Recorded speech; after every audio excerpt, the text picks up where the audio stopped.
नमस्कार, आप देख रहे हैं 4 PM और मैं हूं आपके साथ निधि तिवारी। 2 राज्यों के विधानसभा चुनाव होने वाले हैं और दोनों ही राज्यों में बीजेपी की हालत खराब नजर आ रही है। दोनों जगह बीजेपी एड़ी चोटी का जोर लगा रही है, लेकिन कोई फायदा होता हुआ नजर नहीं आ रहा है और लगातार मीटिंग्स पर मीटिंग्स हो रही है। आज भी हरियाणा को लेकर पीएम मोदी की हाई लेवल मीटिंग है।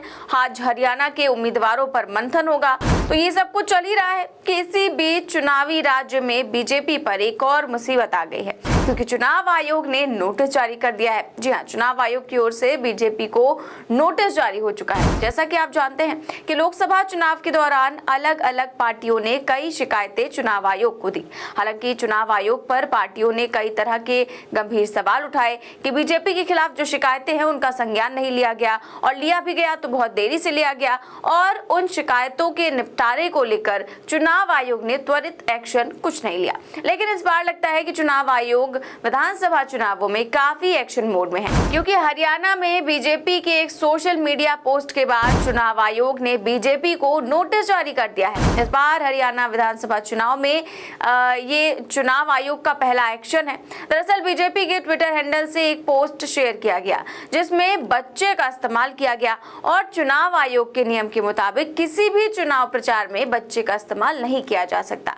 लेकिन हरियाणा बीजेपी के इस पोस्ट में बच्चे का इस्तेमाल था, जिस पर गंभीरता जाहिर करते हुए चुनाव आयोग ने बीजेपी के हरियाणा के प्रदेश अध्यक्ष को नोटिस भेजा है। अब आज शाम 6 बजे तक बीजेपी को इस नोटिस का जवाब भी देना है, क्योंकि ये चुनाव आयोग का नियम है कि कोई भी पार्टी रैलियों में, नारे लगाने में, पोस्टर में या पर्चे बांटने में या चुनावी संबंधी किसी भी गतिविधि में, किसी भी तरह के प्रचार में बच्चों का इस्तेमाल नहीं कर सकती, और सख्त पाबंदी है इस पर। और हरियाणा बीजेपी के पोस्ट में तो इस पाबंदी का उल्लंघन किया गया, इसीलिए उनको नोटिस जारी कर दिया गया है। फिलहाल आपको बता दें कि हरियाणा में बीजेपी के सामने केवल यही नहीं और भी कई मुसीबतें हैं, जिनमें प्रमुख है बड़े बड़े नेताओं की नाराजगी, वो भी ठीक चुनावों से पहले।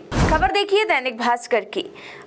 लिखा हुआ है कि हरियाणा में राव इंद्रजीत की नाराजगी से बीजेपी में हड़कंप, पीएम ने टिकट बंटवारे से पहले दिल्ली बुलाया, खट्टर, गुर्जर, सैनी भी पहुंचे। और खबर में आगे लिखा हुआ है कि हरियाणा में विधानसभा चुनाव के बीच केंद्रीय राज्य मंत्री राव इंद्रजीत की नाराजगी ने बीजेपी में हड़कंप मचा दिया है। पहले केंद्रीय मंत्री ना बनाने और अब बेटी और समर्थकों के टिकट पक्के ना होने को लेकर राव की नाराजगी ज्यादा बढ़ गई थी।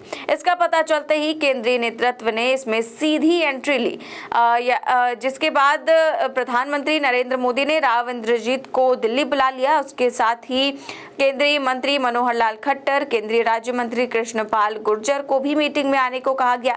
शाम होते होते सीएम नायब सैनी भी दिल्ली पहुंच गए। तो इस तरह से आप देख सकते हैं कि सीधे पीएम मोदी ने बुलाया है, और जो है ये मंथन चल रहा है, नाराजगी को दूर करने की कोशिश हो रही है। दरअसल आपको बता दें कि 2014 में कांग्रेस छोड़कर भाजपा में आने के बाद से ही वो आरती राव को चुनाव लड़वाना चाहते थे, जो कि उनकी बेटी हैं।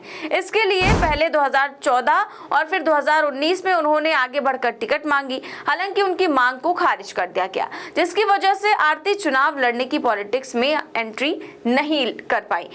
इसी वजह से राव नाराज बताए जा रहे हैं। राव इंद्रजीत की ज्यादा नाराजगी इस बात से भी थी कि अहिरवाल बेल्ट और उनके जनाधार वाले जिलों की सीटों पर उनके समर्थकों के नामों को शुरुआती लिस्ट तक के लायक भी नहीं समझा गया। प्रदेश चुनाव समिति की मीटिंग के बाद राव समर्थकों ने उन्हें बताया कि उन्होंने तो आवेदन किया था, लेकिन जिला प्रधान ने आगे ही नाम नहीं बढ़ाए। इसके उलट कांग्रेस में सीधे आवेदन लिए गए। राव समर्थकों ने यह भी गुस्सा जताया कि 2014 में उनके साथ आने पर बाहरी कहकर टिकट पर विचार नहीं किया गया। 2019 में वो खट्टर के ग्रुप में नहीं थे तो टिकट नहीं मिली, और अब तीसरे चुनाव में भी उनके साथ नाइंसाफी हो रही है। अब राव इंद्रजीत इस चीज को लेकर तो नाराज थे ही, साथ ही साथ एनडीए की जब तीसरी बार सरकार बनी, फिर भी उन्हें सरकार में केंद्रीय राज्य मंत्री बनाए जाने से वो नाराज है। वो 6 बार के लगातार सांसद हो चुके हैं। इसके बावजूद पहली बार करनाल लोकसभा से चुनाव जीते खट्टर को कैबिनेट मंत्री बना दिया गया। राव खुद कह चुके हैं कि वो सबसे ज्यादा बार राज्य मंत्री बनने का रिकॉर्ड बना चुके हैं। इसके बाद भी उन्हें केंद्रीय मंत्री नहीं बनाया गया। तो कई कारण हैं नाराजगी के।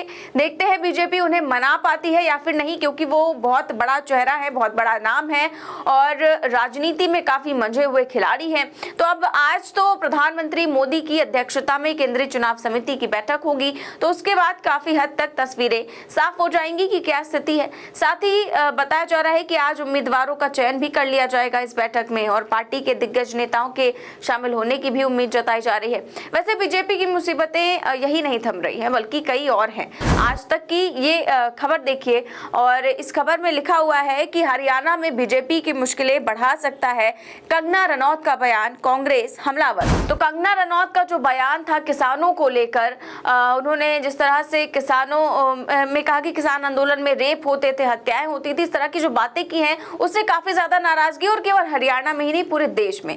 तो इसी को लेकर देखिए खबर में लिखा हुआ है कि हरियाणा के वरिष्ठ पत्रकार प्रदीप डबास ने कहा कि किसी भी पार्टी के लिए 10 साल एंटी इनकम्बेंसी को सफलतापूर्वक पार कर तीसरी बार सरकार बनाना अपने आप में ही चुनौतीपूर्ण होता है और एंटी इनकम्बेंसी की चुनौती के बीच हरियाणा में परिवार पहचान पत्र से लेकर 100 से अधिक योजनाओं का लाभ पोर्टल के जरिए दिया जा रहा है, जिसे लेकर आम जनता में नाराजगी है।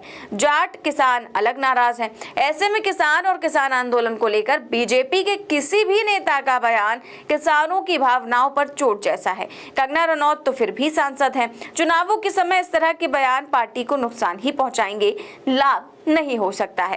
तो साफ लिखा हुआ है कि कंगना रनौत का ये बयान बीजेपी को बहुत नुकसान पहुंचाएगा। तो इस बार हरियाणा की राह बहुत मुश्किल है। हर ओर कांग्रेस की लहर भी दिखाई दे रही है। बता दें कि हरियाणा में 1 अक्टूबर को विधानसभा चुनाव होने हैं। राज्य की सभी 90 सीटों पर एक ही फेज में वोटिंग होगी।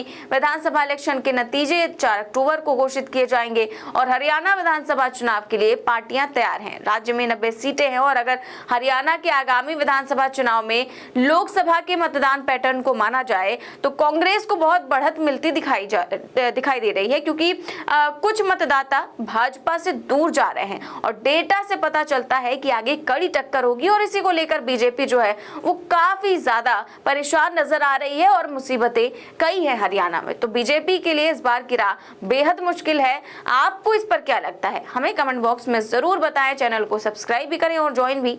नमस्कार।